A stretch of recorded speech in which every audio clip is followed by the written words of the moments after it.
சொல்லி குட்டப்பாவோட நான் போன் போட்டிருந்தேன். நான் போன் பண்ணா உன்னால எடுக்கவே முடியாதா? இல்ல கொஞ்சம் வந்துட்டு இருந்த வண்டியில சொல்லு. என்ன இது குட்டப்பாவத மாதிரி இது?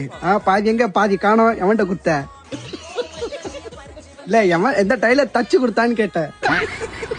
சரி நான் உன்கிட்ட ஒண்ணு முக்கியமா சொல்லணும். இன்னும் சொல்லணும். இல்ல சினுக்குற ஏன் சினுக்குற? முதல்ல நின்னு பேசு. இல்ல உன் கால் தரையில பல்ல நீ நிதானமா இல்ல குஷ்டுகிற எதுவும் குஷ்டுகிற கரெக்டா? குடிச்சலாம் இல்ல. குட்டப்பாவாட நான் பேசாம ஓடி போய் கல்யாணம் பண்ணிட்டேன். ஓடி போய் கல்யாணம் பண்றதா? ஏய் என்ன நம்பி எங்க அம்மா அப்பா 10,000 நிறையத்துல மொய் வச்சுனுக்குறாங்க. நீனா ஓடி போய் அந்த மொய்யை கெடுக்கலான்னு பாத்துனுக்கிறியா?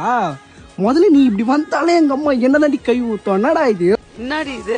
அம்மா அப்பாவோட இப்ப இப்படி யோசிக்க மாட்டாங்க. இந்த ட்ரெஸ்ஸுக்கு என்ன உனக்கு குறைச்சல்? எல்லாமே குறைச்சலாண்டி இருக்கு இங்க. பாரு ஓடி போற கல்யாணம்லாம் வேணாம். எங்க அம்மா 10,000 மொய் வச்சுக்கிறாங்க. அதை நான் திரும்பி கலெக்ஷன் பண்ணேன். அதனாலயே வந்து என்ன பண்றேன்? உங்க அப்பா வேண்டாம் பேசுறேன். பேச நல்ல முடியா சொல்றேன். என்ன சொல்றேன்? அதெல்லாம் பேச முடியாது. அப்படி இல்லைன்னா ஓடி போயிடலாம். பெட்டர் மாதங்க விடு. கல்யாணம் நடக்கிறதே பெரிய விஷயம்.